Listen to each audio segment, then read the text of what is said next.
Vamos a comenzar nuestra escuela sabática implorando la presencia de Dios en nuestro medio. Vamos a hacer una oración y inclinemos nuestro rostro, por favor. Nuestro querido Padre que estás en el cielo, Señor.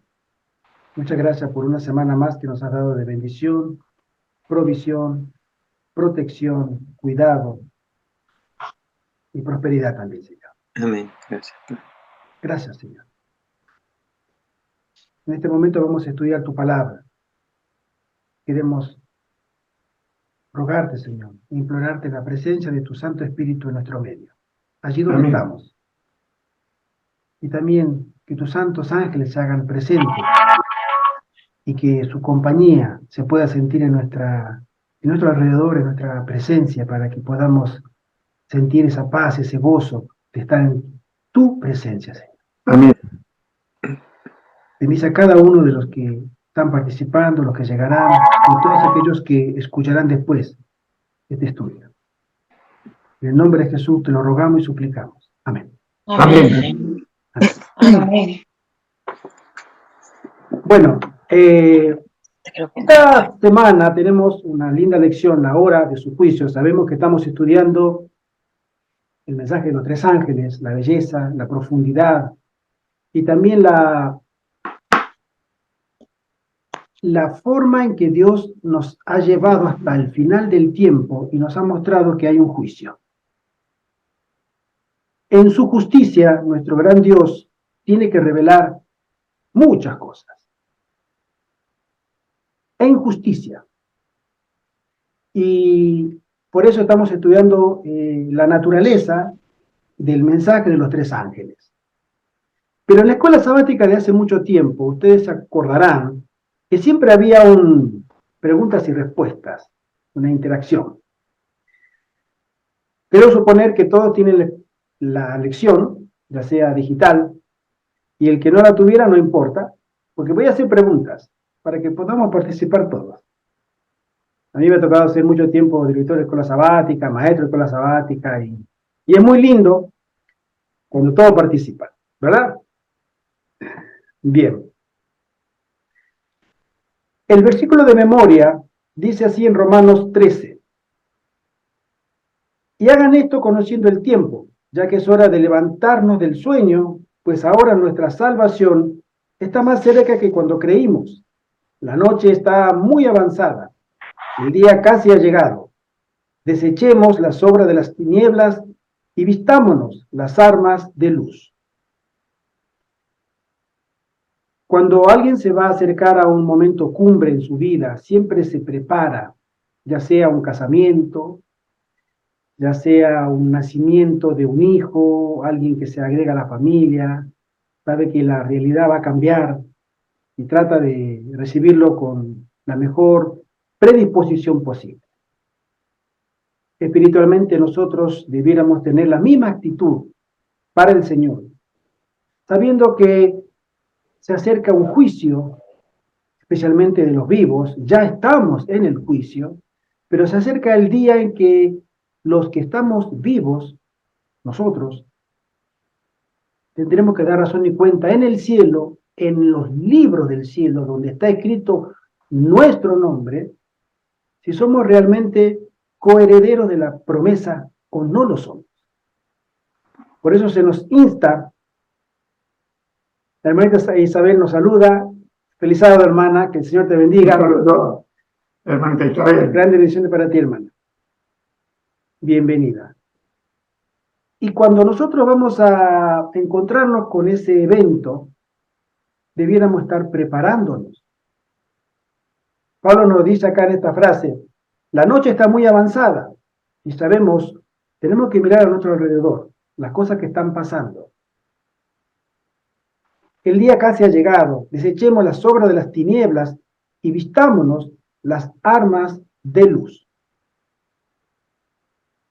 Y ese es un gran evento que va a suceder pronto, cuando nosotros tengamos que, por fe, creer que el Señor está intercediendo y perdonando nuestros pecados cuando nuestros actos nos dicen que eso está pasando. Es decir, nosotros tenemos como en el día antitípico de la expiación, haciendo ayuno, haciendo recogimiento y arrepentimiento, porque la gloria de Dios iba a venir sobre el campamento.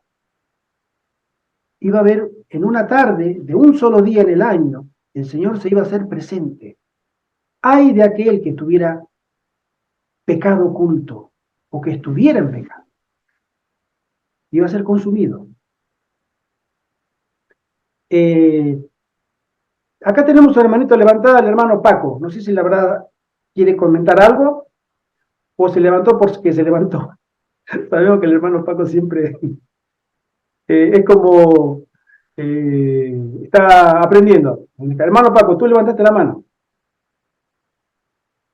Aprovechamos también y saludamos a nuestra hermanita Mercedes. Feliz sábado, hermana. Feliz sábado, hermanita Mercedes. ¿Sí? Que el Señor te bendiga. Entonces, bien, continuamos. Y en la lección del día sábado nos da un ejemplo de un gran incendio donde muchos animales murieron y hay una persona que descubre a un pajarito que realmente murió calcinado. Y cuando lo mueven,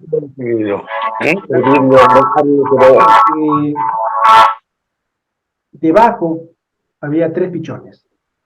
Su mamá dio su vida, lo cubrió, murió ella. Ahora, Y ahora, lo que pasa es que no se oye. bien. Entonces, y también nos dice que los fuegos del juicio de Dios se consumieron sobre Cristo en el Calvario, y todos los que están en Cristo están a salvo para siempre bajo sus alas. En la cruz, Cristo fue juzgado como un pecador condenado a fin de que nosotros pudiéramos ser juzgados como ciudadanos del reino. Él fue juzgado como un criminal con la intención de que nosotros pudiéramos ser liberados de los fuegos destructivos de la pérdida eterna, tanto en sentido figurado como en sentido literal.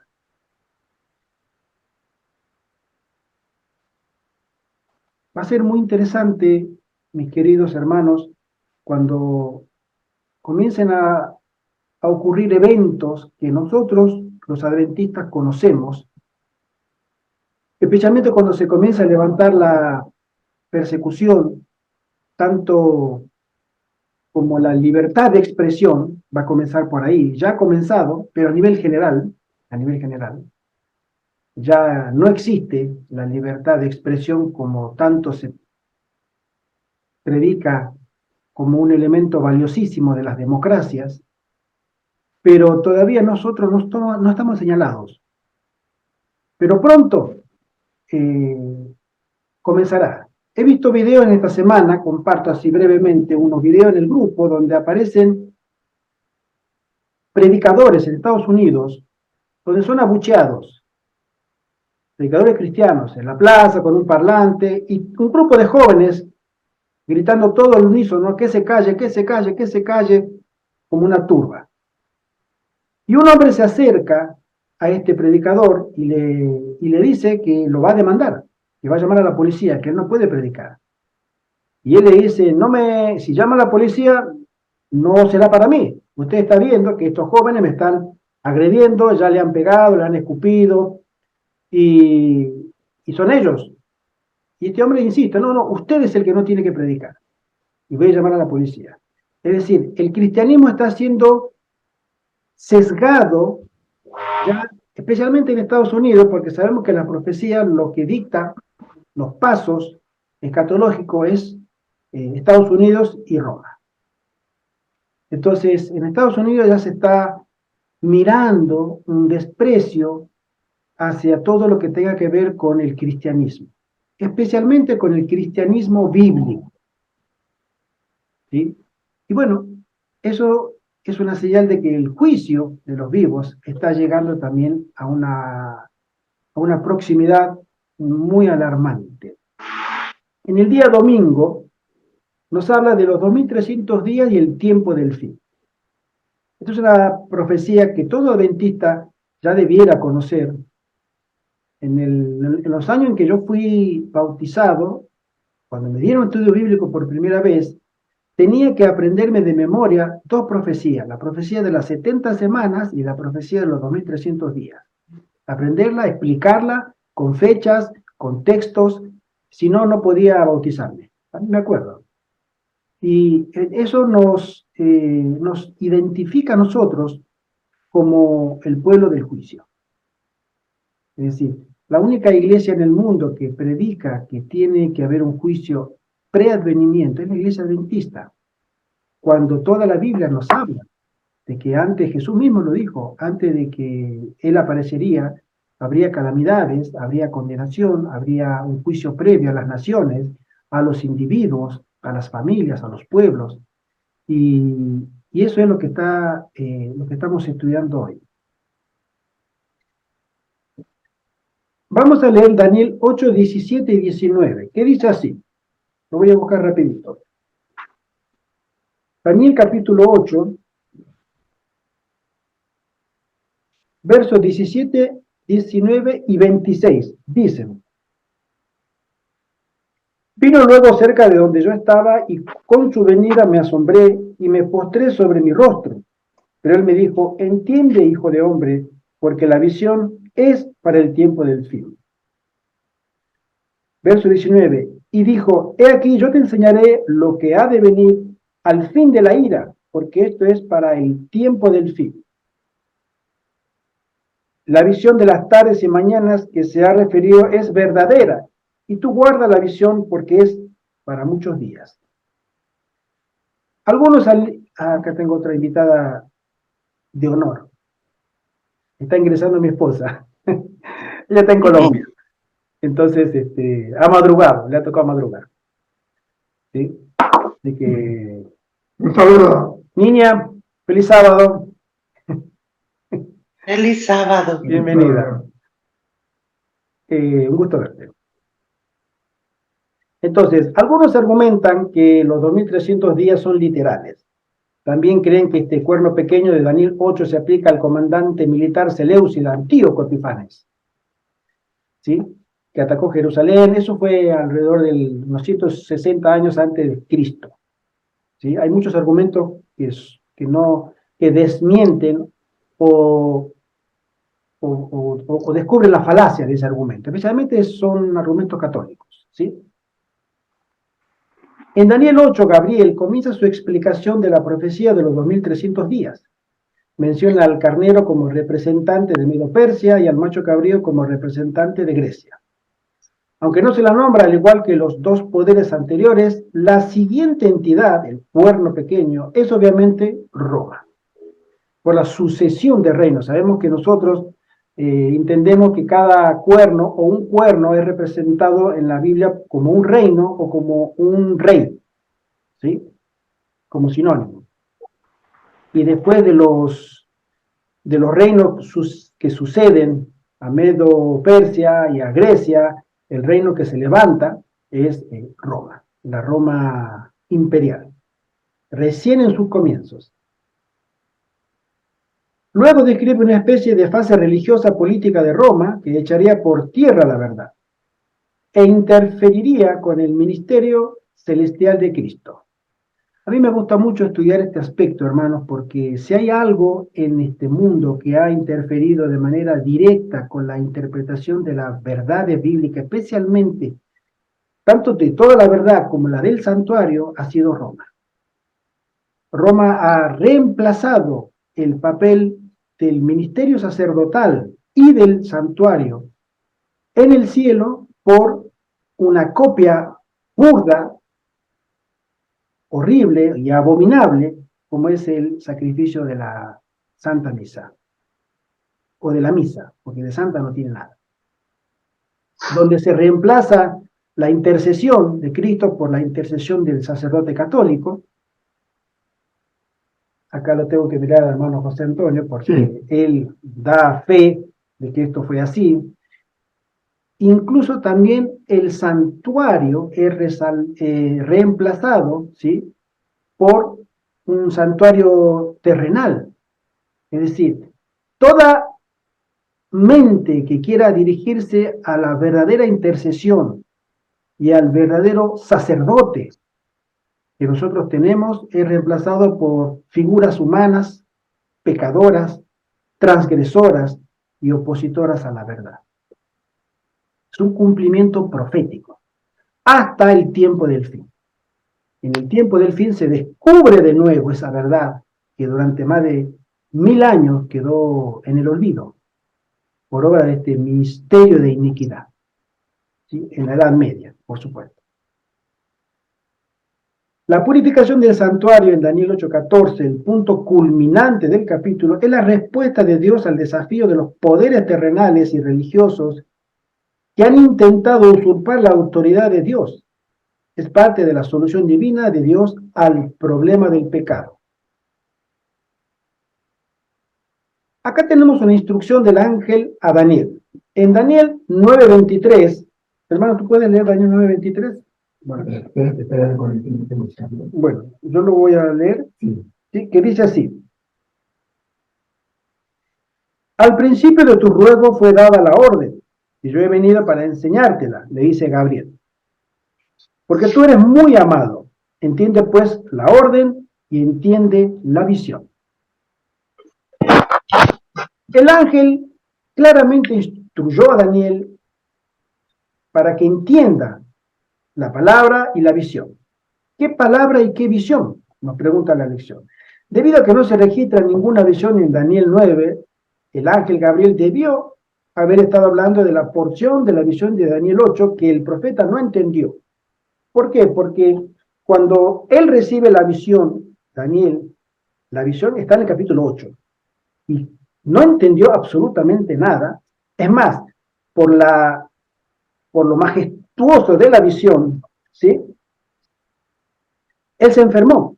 En el último versículo del libro, del capítulo 8 del libro de Daniel, dice así: y yo, Daniel, quedé quebrantado y estuve enfermo algunos días, y cuando convalecí, atendí los negocios del rey, pero estaba espantado a causa de la visión y no la entendía. Habrá visto escenas pavorosas, escenas que la verdad que lo enfermaron. Lo dejaron, como decimos nosotros, de cama. Y apenas se pudo recuperar, volvió a su trabajo como uno de los ministros del reino de Babilonia, pero él seguía diciendo: yo no entendí la visión. Y sin embargo, después, él busca a Dios en oración, y ruego, y súplica, y le es enviado Gabriel, el ángel Gabriel, para enseñarle la visión. La primera parte de esta profecía se refiere al pueblo de Dios, los judíos. De los 2300 días hay una porción, una parte, ¿sí?, que están determinadas o cortadas, mejor dicho, esa es la palabra literal que se traduce del hebreo, de algo más grande, ¿no? Entonces, ahí es donde nosotros miramos que la gran visión de los 2300 días estaba en dos partes, es decir, contenía dos mensajes. Uno era para el pueblo judío. El ángel le dice: esto, Daniel, es para tu pueblo, para tus paisanos, para los judíos, y la otra no, pero es para el final del tiempo también, con muchos, muchos años. Sabemos en Ezequiel 4:6 y Números 14:34 que un día profético es igual a un año literal, son 2300 años. Y si hay algo que este movimiento adventista lo sabe por experiencias personales, que esa profecía es un cumplimiento literal de una fase de un plan de salvación aún más grande y que está llegando o está culminando, está llegando a su final. Y eso debiera a nosotros despertar una clara reflexión, una profunda meditación sobre nuestro papel hoy. Si nosotros fuéramos judíos y estuviéramos en la época de los judíos, lo que está sucediendo ahora, ellos inmediatamente convocaban reunión, convocaban asamblea, existía entre ellos un espíritu de discusión, de arrepentimiento, de remordimiento por sus pecados, porque esto para ellos era el día de expiación, el día del juicio. A veces me toca pensar por qué entre nosotros los adventistas nos cuesta tanto sentarnos a hablar de lo que sucede.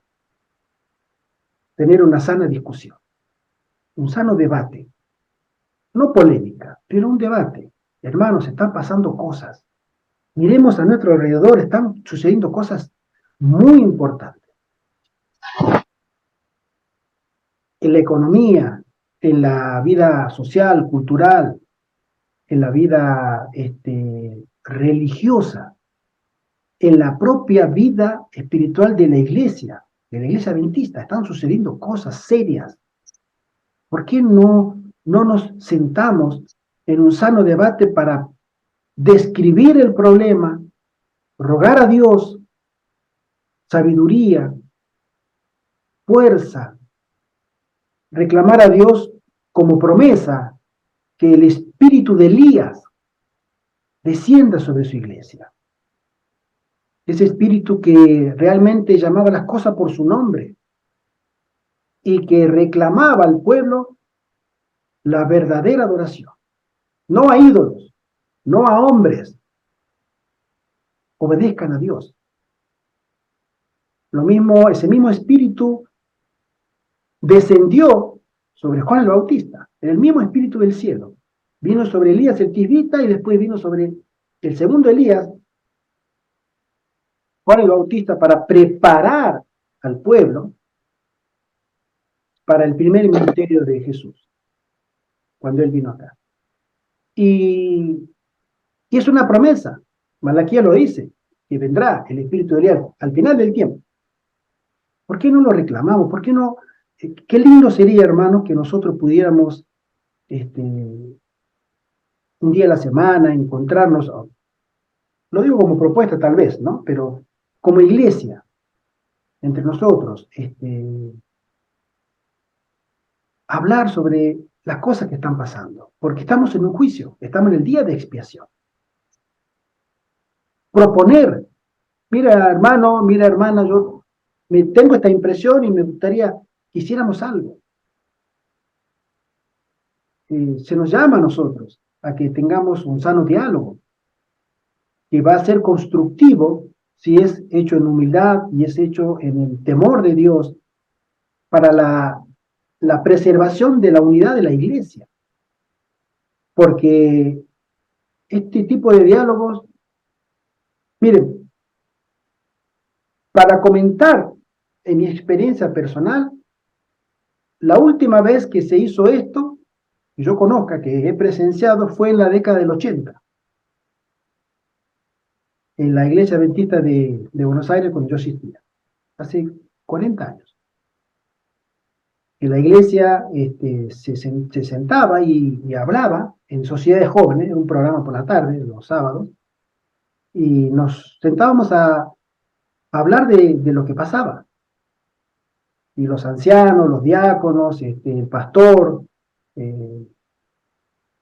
nos sentamos y, como decimos, nos mirábamos la cara realmente y decíamos lo que pensábamos, los problemas que había que afrontar dentro y fuera de la iglesia. Pero esa virtud del sano diálogo ha ido desapareciendo. Ya no se habla de eso y sería muy lindo que se volviera a hablar, porque hoy las cosas que están pasando son mucho más delicadas de las que pasaron hace 40 años. Mucho, mucho más delicadas. Y lo que se viene también. Entonces, qué lindo sería que, como en el día de expiación de la antigüedad, nosotros nos juntáramos para poder expresar nuestros temores. ¿Quién no tiene temor de lo que sucede? Pero que el temor no nos domine, sino que nos domine el temor a Dios y no a lo que está sucediendo a nuestro alrededor. El Mesías cortado, dice acá. Miércoles. Gabriel comenzó esta profecía de 490 años con un acontecimiento que era extremadamente importante para Daniel y para los judíos. La orden de restaurar y construir Jerusalén. Aunque se habían aprobado varios decretos relativos a Jerusalén, en Esdras capítulo 7, descubrimos que el decreto aprobado en el 457 a.C. permitió que los judíos no solo volvieran a su tierra natal, sino también se establecieran como una comunidad religiosa. Me acuerdo que una vez, estando colportando, hace mucho, entré a una casa y un hombre ya conocía a los adventistas. Entonces me comentó, tú sabes, bueno, sí, en argentino decía, vos sabés, ¿no? Bueno, pero él me dijo, tú sabes, y cuando los adventistas fueron capturados en la Revolución Cubana, un grupo de adventistas, y fueron llevados delante de Fidel Castro. Y Fidel Castro dijo, así que ustedes son adventistas, porque estaba prohibida la religión. Y yo le digo, no, nunca supe, cuénteme. Pues sí, conozco gente que estuvo en Cuba y me contaron esto de primera mano. Que fueron llevados varios adventistas delante de Fidel Castro en persona, y Fidel Castro le dijo, así que ustedes son adventistas, y los separó uno por uno. Y le dijo, tú ven acá y en privado, cuéntame detalladamente y explícame la profecía de las 70 semanas. Si tú la sabes, se te va a perdonar. Y si tú no la sabes, a la cárcel. Él conocía, como buen jesuita que era, las doctrinas adventistas. Y cada uno de los adventistas, que habrán sido 4 o 5, tuvieron que explicarle a él con lujo de detalles, con versículos, la Biblia en la mano, la profecía de las 70 semanas. Todos pudieron explicarla y fueron liberados. ¿Sí? Es una experiencia que me ha tocado escuchar a mí con respecto a esta profecía de las 70 semanas. Hay gente que no es de la iglesia y que la conoce. Y muy bien. Nosotros debiéramos conocerla, esta profecía. Esta profecía fue la que le abrió el entendimiento, la profecía de las 70 semanas, a Guillermo Miller. Él, entendiendo esto, comprendió que sus descubrimientos de los 2300 días en cuanto a la fecha que él había propuesto o descubierto eran correctas, del 457, porque concordaba perfectamente con la última semana, el ministerio de Jesús, su muerte y la muerte de Esteban. ¿Sí? También. Eso fue lo que le abrió a él la llave. Dijo, entonces estoy en buen camino, seguiré investigando. Es muy importante conocer esta profecía. Dice, es importante notar que el decreto de Artajerjes se emitió en el año 457 a.C. A partir de ese decreto, hasta el Mesías, según Daniel, habría 69 semanas. Y después, la última semana, se llega hasta el año 27, donde comienza la número 70. La palabra Mesías significa ungido. En el año 27, Jesucristo, el Mesías, se bautizó, se fue ungido.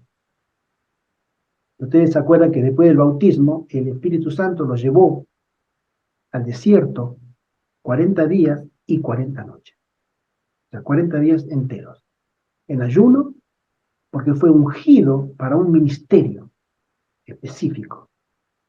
Ya él era santo, él era ungido, pero fue ungido especialmente por el Espíritu Santo para el ministerio que acababa de comenzar con su bautismo, de 3 años y medio.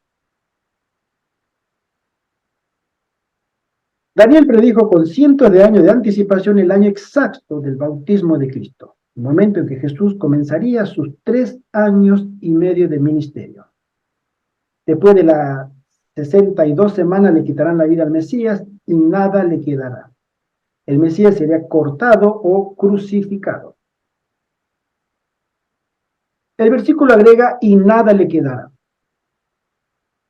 En otras palabras, la muerte de Cristo en la cruz del Calvario fue para nosotros, no para sí mismo, por lo que Pablo pudo escribir, pero Dios demuestra su amor hacia nosotros en que, siendo aún pecadores, Cristo murió por nosotros. Amén. Amén. Hermana Isabel, ¿tú me puedes comentar algo de esto? O hermana Mercedes. Después le va a tocar al hermano Arturo.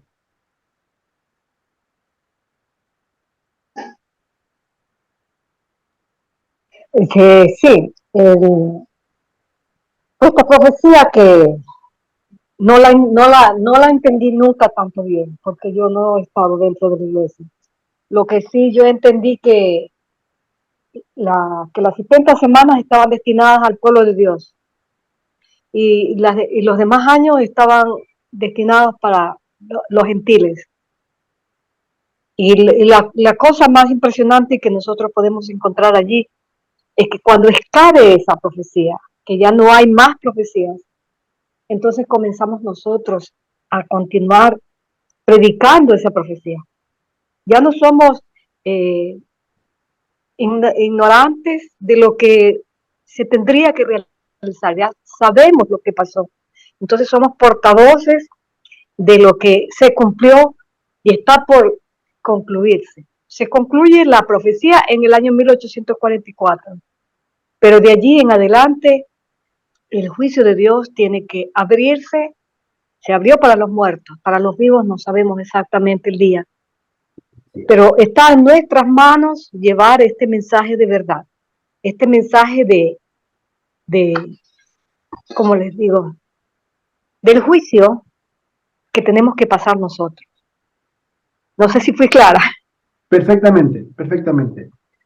Hermana Mercedes o hermano Arturo, ¿alguien quiere opinar? Porque después voy a opinar. Bueno, hermano Arturo dice después, ¿no? Lo que... Ivette, hermanita Ivette. Buenos días, ¿me escuchan? Claro que sí, mi churri. Buenos días para todos. Bueno, entré un poco tarde porque acá son las 4 y algo de la mañana. Una feliz semana para todos. Perdón, feliz sábado para todos. Todavía estoy un poquito dormida. Un saludo y un abrazo. Quería comentar que esta profecía de las 70 semanas ha sido tergiversada por el mundo protestante. Toda la feligresía protestante le dio un vuelco que se origina con los jesuitas, pues, de la profecía de las 70 semanas, porque ellos la última semana dicen que todavía no se ha cumplido y que ese va a ser el rapto secreto, que los cristianos van a ser raptados hacia el cielo y esa semana va a ser como que el milenio que va a vivir la iglesia cristiana con Dios, con nuestro Señor. Esa va a ser la última semana, o sea, se cumplieron las 69 semanas, pero las 70 todavía no se ha cumplido. Eso era lo que quería yo Muy opinar, interesante. Sí, que es cierto. difiere mucho de la interpretación que hizo Guillermo Miller, porque Guillermo Miller en ningún momento habló de un rapto secreto, ni habló, porque eso no es bíblico, en ninguna parte bíblica. La Biblia dice que cuando venga nuestro Señor Jesucristo, todo ojo le verá, aun aunque los que le traspasaron. Allí no se habla de que unos van a ver la venida de nuestro Señor y un grupo selecto, privilegiado, va a venir con él porque ese fue separado antes. Eso no tiene asidero bíblico. Y las 70 semanas tuvieron su cumplimiento, porque a Daniel se le explicó y Miller lo interpretó. Esa semana que han apartado, eso no tiene asidero bíblico. Era lo que quería comentar. Amén. Gracias. Gracias, hermana. Es muy interesante ese enfoque. Yo estuve estudiando hace un tiempo el origen de esa interpretación, tal vez podríamos decir evangélica, aunque no es una interpretación evangélica, es una prédica evangélica. La interpretación es jesuita, o católica, mejor dicho, ¿no?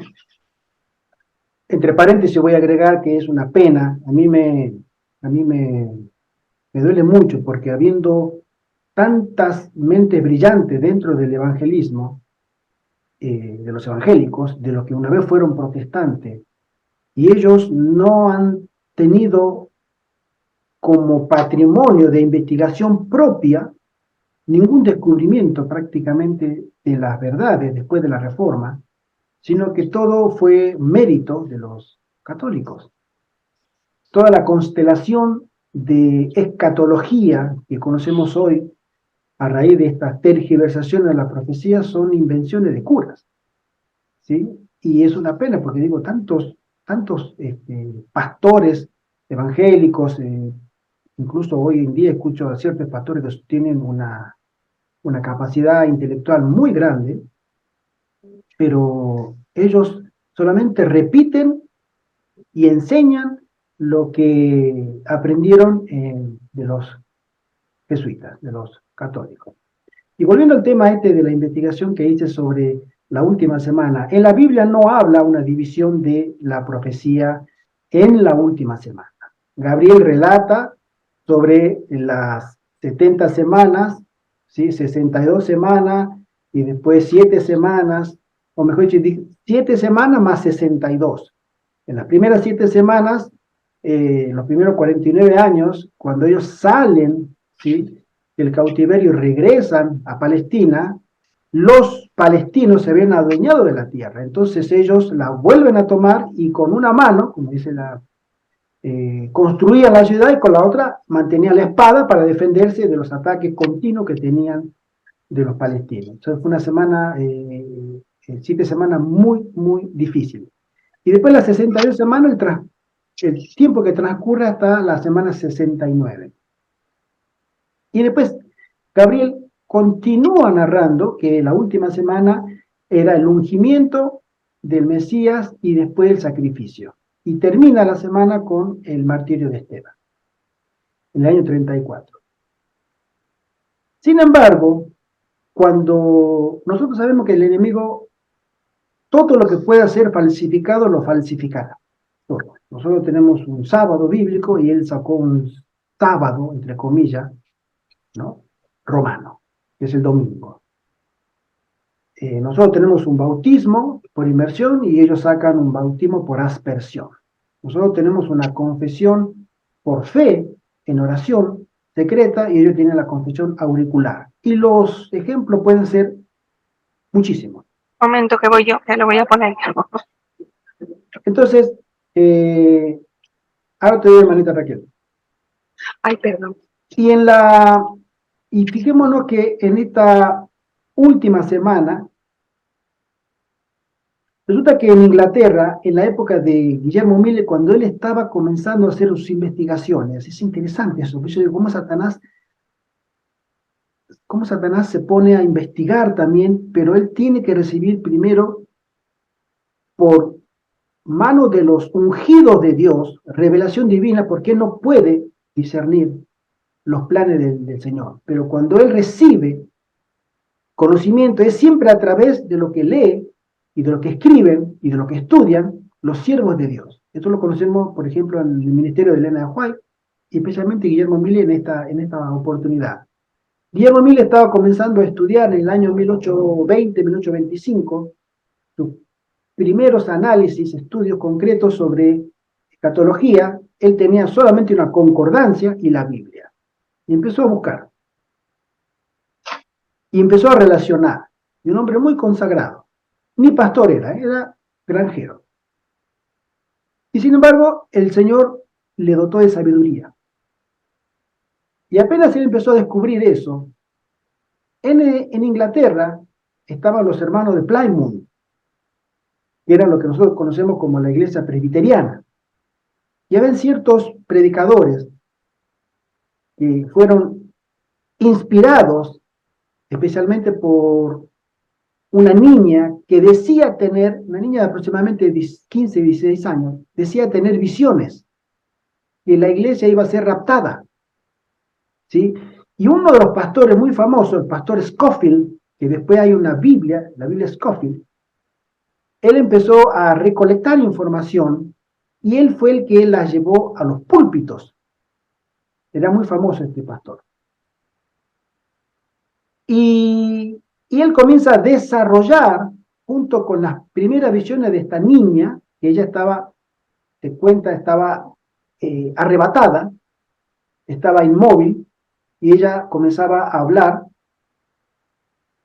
y recibía visiones que iba a haber un tercer templo, que Rusia y China eran los reyes del Oriente, que Israel tenía que ser de nuevo reconstruida, etc. Entonces se fue montando todo un aparato doctrinal, escatológico, que nada tenía que ver con la Biblia, ¿sí? Que hoy resultó en lo que es la escatología evangélica. Y ahí comienza el rapto, ¿sí? Y el rapto, si uno lo mira al pie de la letra, como lo menciona Pablo en Tesalonicenses, no es ni siquiera, o sea, no tiene asidero, pero claro, cortan dos palabras de un versículo y con esas dos palabras hacen toda una doctrina. Y eso fue a partir de querer separar, porque ellos dicen la última semana se cumple, tiene un cumplimiento literal en el final del tiempo, debe haber 7 años de persecución, ¿sí? Donde la iglesia será antes raptada. Entonces la iglesia no va a padecer ninguna persecución y donde aparecerá el anticristo, etcétera, etcétera, etcétera. Es muy triste, ¿no? Cómo el enemigo avanza y por eso todo ese mundo evangélico está tan cerrado a lo que sería el estudio normal, escatológico, histórico, gramático de la Biblia. Ellos rechazan. ¿Por qué? Bueno, la hermana Juárez lo comenta porque ellos han cerrado sus oídos, fueron, como dice, ha caído Babilonia y fueron arrastrados, ¿sí? Por esa, hoy los tenemos, no solamente aceptan esa doctrina, sino aceptan hasta la primacía papal, que antes era impensable. Todo el mundo evangélico acepta la primacía papal, ¿sí? Fíjense ustedes el liderazgo que tiene y que es un cumplimiento profético también. Y que uno de los elementos muy importantes tiene que ver con el tema de lo que sería la profecía de las 70 semanas, que es un comienzo donde después empiezan a aparecer otras profecías relacionadas con yo le llamo la constelación escatológica de los evangélicos, que tiene obviamente su comienzo en la mente, en las profundidades de Satanás, para confundir al pueblo de Dios. De ahí que nosotros podemos entender, porque no hemos caído en ese engaño, podemos entender los designios, los oráculos de Dios, porque, y hay una frase muy linda, un hermano adventista, no sé si lo habrán escuchado, Roger Murnau, un hermano que tuvo ciertas experiencias paranormales con el satanismo. Él fue un satanista, después se convirtió al adventismo, escribió un libro, hizo unos reportajes, ya descansa en el Señor, y él comentaba que en uno de sus experiencias con el sumo sacerdote, a quien Satanás había señalado que él iba a ser el sucesor de ese sumo sacerdote, que la iglesia adventista no podía Dios engañarla, no podía, porque ellos eran observadores de la ley de Dios, especialmente el sábado. Y esa luz que ellos defendían y creían les impedía a Satanás tener la autoridad sobre esa iglesia, ¿sí? En cambio, todas las iglesias dominicales, todas, pudieron ser engañadas porque aceptaban que la ley estaba clavada en la cruz. Interesante este tema. Hermanita Raquel, ¿tú levantaste la manito? Sí, bueno, levanté la manita hace un ratito cuando comentaste el tema del origen católico de todo esto del rapto, sobre el segundo advenimiento, que sería en esas condiciones. Pero bueno, yo tengo que decir que todos los años que yo estuve en el catolicismo, sí salió el tema de que Jesús volvería, ¿vale?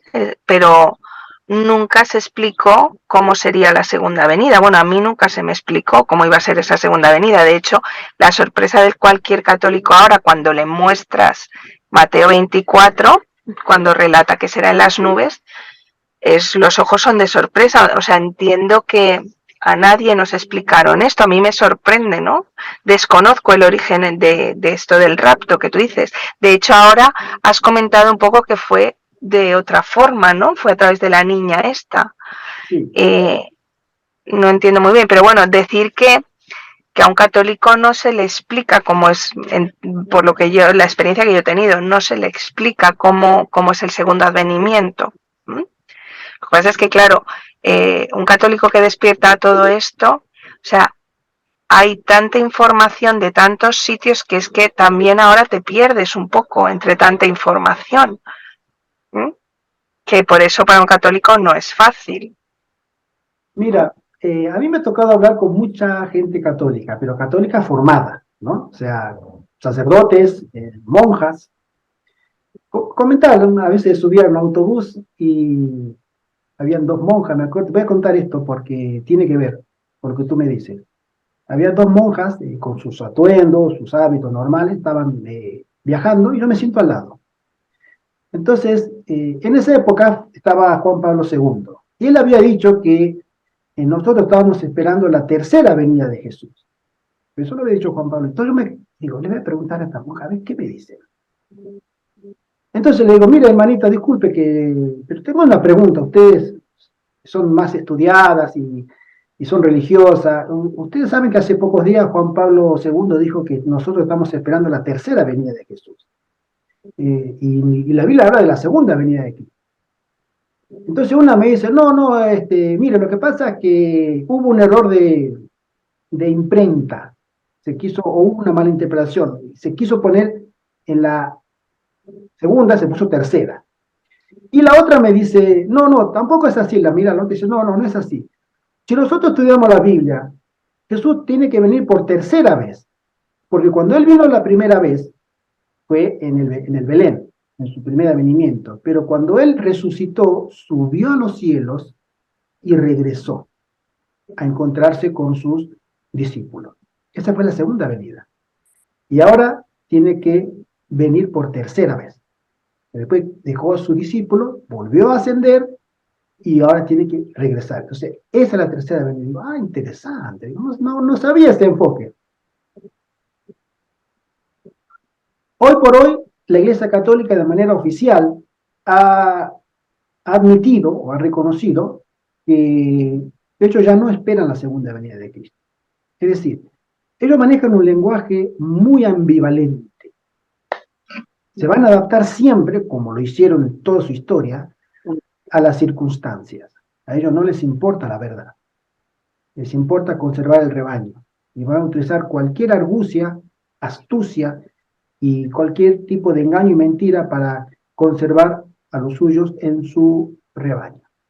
Por eso, otra vez me acuerdo estuve hablando con un obispo, colportando hace muchos años, en Buenos Aires, y hablamos un poco y él me dijo, Cristo puede venir hoy, puede venir mañana, o puede venir dentro de millones de años. Entonces, no te preocupes por eso, porque nosotros estamos hablando de que esperamos la segunda venida. Me dijo, no, ustedes son muy alarmistas, quítense eso de la cabeza. Eso no va a ocurrir nunca a la final. Entonces, es decir, cada quien de ellos da la respuesta que quiere. Voz oficial dentro de la iglesia, y bueno, la tenemos hoy si tú vas a los sitios oficiales católicos, pero dentro de 20 días pueden cambiar. Y de hecho lo hacen. Es decir, yo respeto muchísimo a los católicos, pero ellos es que, se adaptan, fíjate, a las circunstancias. Sí, está claro. Yo, de hecho, en mi entorno, cuando lo he dicho, ya han ido a consultar, les han dicho que para nada, que tranquilos, que la segunda venida, o la siguiente venida, que a saber cuándo será, que ahora mismo no va a ser, que estén muy tranquilos y tal. Pero digo yo, bueno, al margen de que le denomines segunda o tercera venida, explica por lo menos cómo va a ser, ¿vale? Que el creyente de a pie sepa en qué términos, en qué situación se va a encontrar con su Señor. Más que nada porque además tenemos un enemigo, ¿no? Que va a jugar a engañar. Entonces eso tampoco se explica. O sea, a mí nunca jamás se me explicó cómo iba a haber la segunda venida. De hecho, tampoco se nos alertó de que había un enemigo que estaba tentando a cada momento, que se llamaba Satanás. Yo había oído de Satanás por la calle, o sea... entonces, por ese lado sí que es muy preocupante. Y cuando te diriges al católico, ¿cómo se refieren con ese tipo de argucias? Eso sí es así. Pero bueno, o sea, yo busco también argumentos, ¿no?, para decirle a un católico, y es bueno, al margen de que sea segunda venida, tercera venida, de que sea ahora o dentro de 1.000.000 de años, da igual. ¿Cómo va a ser esa segunda venida? ¿Cómo te han dicho a ti que será? Porque esto es importante, porque se va a jugar a engañar. El hermano José Antonio levantó la mano. Creo que él tiene autoridad porque... Y demás hermanos y hermanas. La segunda venida está definida por la Iglesia como dogma de fe, en el sentido, digo dogma de fe, no oficial, porque la Iglesia tiene un credo, tú lo sabrás, Raquel, y al final del credo, más o menos, dice que creemos que ha de venir a juzgar a los vivos y a los muertos. Exactamente. Pero ahí es un punto que lo explicará seguramente aquí en este tema. Es decir, el juicio de los vivos y de los muertos no será cuando Jesús venga la segunda vez, sino que está antes de venir, es cuando se realizará primero el juicio de muertos y después el juicio de vivos. Y en la segunda venida Jesús vendrá a recoger su rebaño y llevárselo al cielo para las bodas, porque forman el reino de Jesús. El reino de Jesús no es un espacio físico, sino que somos nosotros. Nosotros somos el reino de Jesús. Somos los miembros ciudadanos de ese reino. Y Él vendrá a llevarnos al cielo, porque seremos jurados antes. Ese es un error de la Iglesia Católica, que vendrá y en su venida juzgará vivos y muertos. Esto está definido en el credo, pero no será así la segunda, sino como hemos indicado. Miren, es un tema interesante. Fíjense ustedes, vamos a hacer un ejercicio para que podamos entender este punto. Imaginemos que no estamos en el año 2023, estamos en el año 1823, 200 años atrás. Y nuestra mente, nuestro entorno, no se inventó la luz, no se inventó el transporte, como lo conocemos, o sea, todo todavía está por inventarse. Estamos saliendo de la edad oscura, estamos saliendo del oscurantismo católico. Fíjense ustedes, ¿no? Y el oscurantismo católico ha permeado muchísimo a las iglesias protestantes que salieron de ahí, porque los protestantes salieron, cada uno con su, yo siempre digo, con su mochila, ¿sí? De vamos a ser salvos por fe, pero se traían otras cosas católicas, siempre, ¿no? Entonces, cuando nosotros entendemos que Él vendrá a juzgar a los vivos y a los muertos, era lo que le pasó a Guillermo Miller. Cuando él empezó a entender el día del juicio, en esa época, él entendió en su contexto cultural cristiano que el juicio iba a ser en esta tierra y que Jesús iba a venir a juzgar. Entonces, cuando él iba a venir a juzgar a la tierra, en el año 1843 primero, y después por la revisión del año 0, pasó a 1844, entonces dijo, él vendrá a juzgar.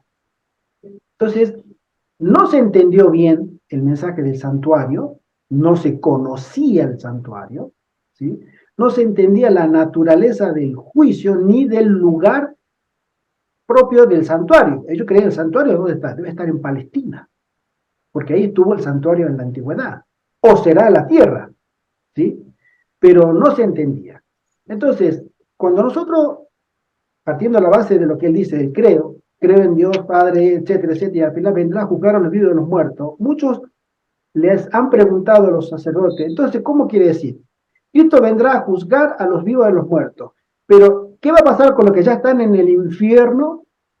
Según ustedes, porque si le rezan misas, si le rezan a los que están en el purgatorio, a los que ya están con... ¿Y qué pasará con los que están en el cielo, premiados? O sea, ¿van a sacarlos de nuevo y traerlos a la presencia de Dios para volverlos a juzgar? ¿No están ya juzgados y recompensados? Porque la recompensa viene después de un juicio. Entonces, si a la persona, todos los millones de difuntos, ya fueron recompensados, cada uno según sea a este al infierno, a aquel al cielo, y a este todavía en sala de espera, en el purgatorio.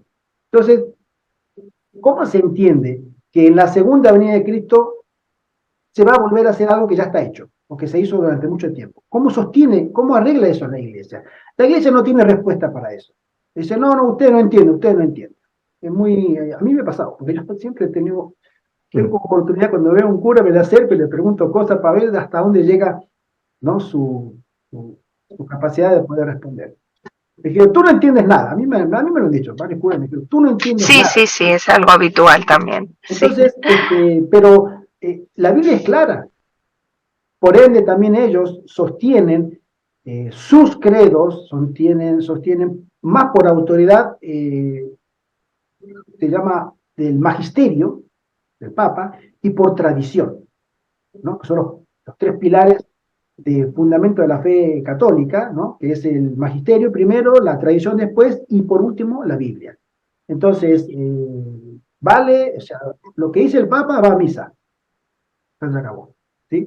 Entonces, la Biblia está relegada a último lugar solamente para que esta iglesia, que la Biblia la describe como Babilonia, solamente tome el nombre de cristiana cuando le haga falta, cuando lo necesite, para seguir engañando, nada más.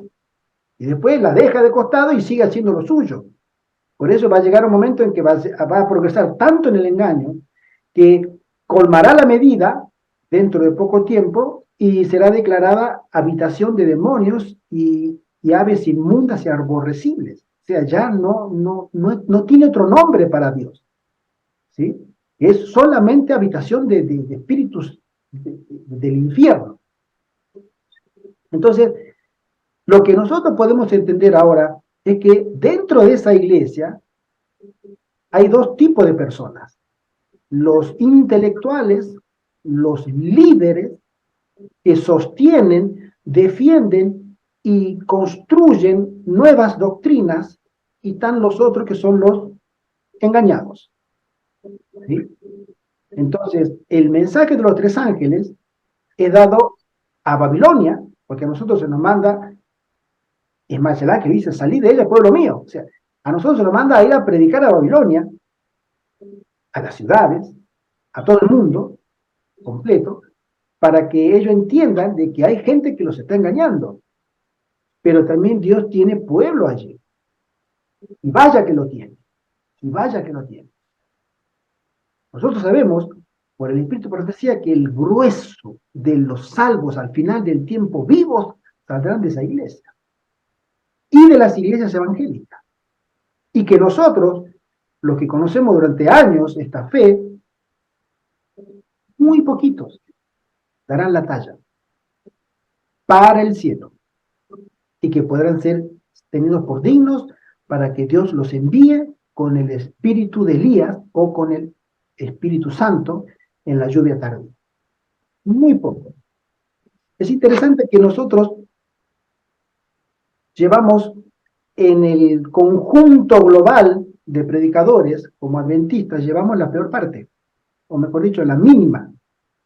No vamos a ser muchos.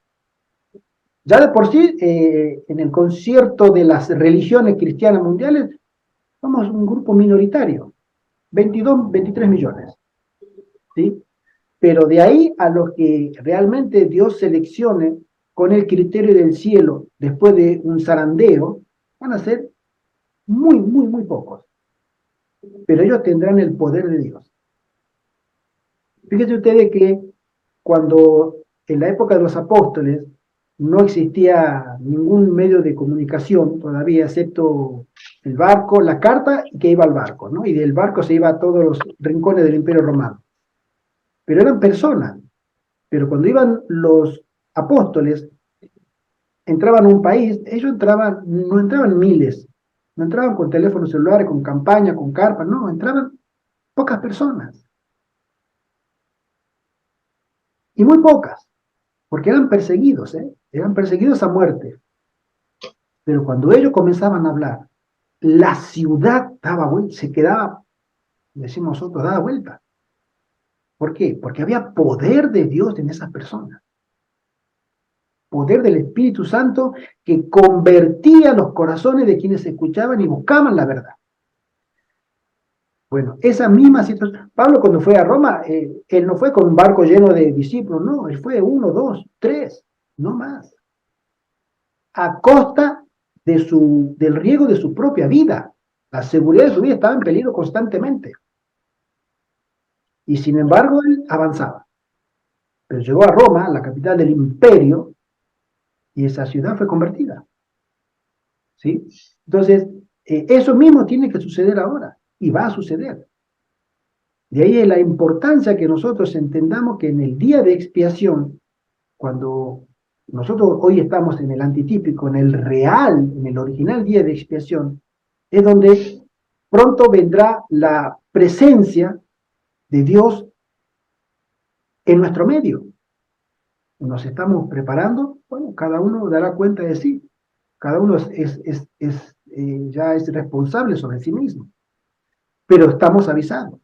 Si Dios nos llamó a esta iglesia y no a las miles y miles que están, y nos llamó a esta iglesia a nosotros, es porque cree en nosotros que podemos llegar a ser útiles en la mano de Él. Y Él tiene un plan para nosotros en que podemos llegar a ser útiles. Porque ese juicio llega de manera inexorable. Nosotros no podemos detener eso. No podemos. No hay poder en el universo que pueda detener los designios de Dios. Y es ahí donde nos corresponde a nosotros prepararnos. Sí, hermano Arturo. Pues quería hacer un comentario con respecto a lo que estabas comentando ahora, que es muy interesante. Yo recuerdo el tiempo que yo estuve desde hace muchísimo tiempo, desde que era niño, pues me planteaba muchas cuestiones y recuerdo que hubo un momento de mi adolescencia donde yo encaré a Dios y lo confronté, digamos, como le dije, mira, Señor, yo estoy viendo que hay tanta confusión en este mundo.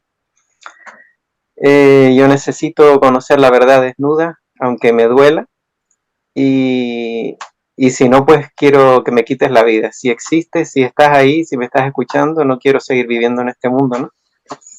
Y recuerdo que, bueno, pues pasaron muchos años, el Señor sabía la sinceridad de mi petición, y Él permitió que yo, pues, vagara durante todos esos años en distintas filosofías, siempre tratando de tener presente a Jesús, porque me parecía que nadie podía relevarlo o sustituirlo. Para mí era el maestro. Y sin embargo, pues no estaba satisfecho con lo que me mostraba, me enseñaba la Iglesia Católica.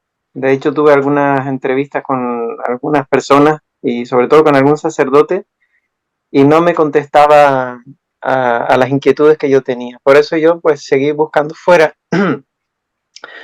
Al cabo de los años, después de mucha investigación, de mucho estudio, mucha experiencia, porque trataba de experimentar aquello que estudiaba, me di cuenta, bueno, tuve muchas frustraciones, muchos desengaños, y un buen día ya dije, mira, Señor, me he cansado de buscar, ya no quiero seguir buscando, voy a quedarme con los principios que he entendido en tu palabra, y si tú tienes a bien, pues llevarme a alguna iglesia, algún lugar donde se estudie tu palabra a fondo y se viva tu palabra y se te alabe como tú quieres que se te alabe, pues llévame allí.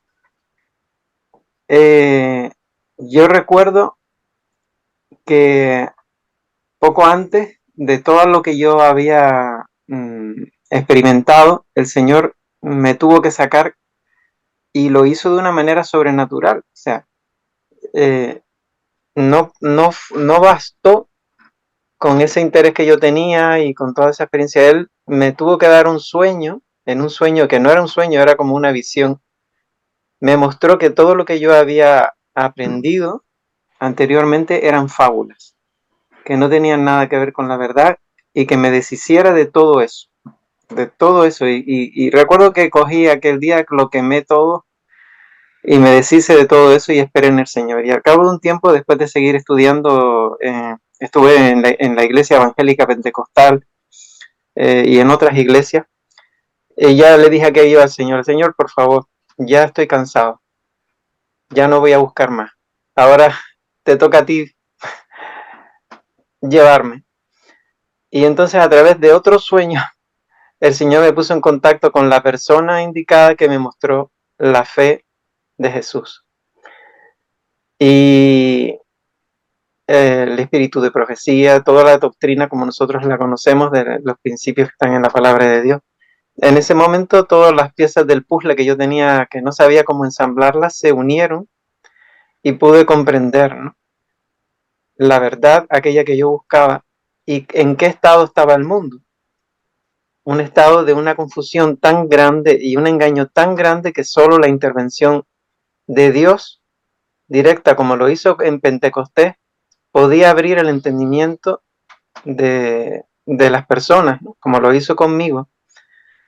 Y me he dado cuenta de que el enemigo no solamente ha creado confusión, sino que además ha enfermado de tal manera el cuerpo y la mente, el espíritu de las personas, que si no hay otra intervención divina, o sea, un derramamiento del Espíritu de Dios, Así es. no habrá capacidad humana, digamos, oportunidad para el ser humano de entender la verdad.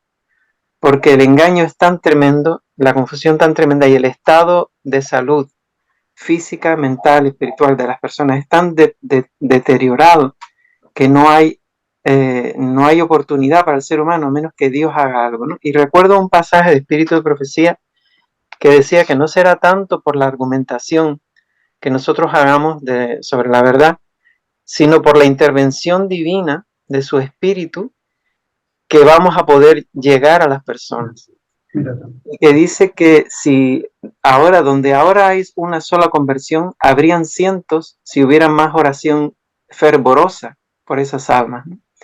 Entonces, la participación del Espíritu Santo, del Espíritu de Dios en la salvación de las personas en este tiempo en que hemos llegado, donde la enfermedad, donde las intervenciones médicas guiadas por el enemigo han sido tan profundas, tan aterradoras, que han destrozado la estructura incluso del cerebro. Las capacidades normales del ser humano han sido tan terribles que si no existiera esa intervención divina, no podríamos llegar a las personas.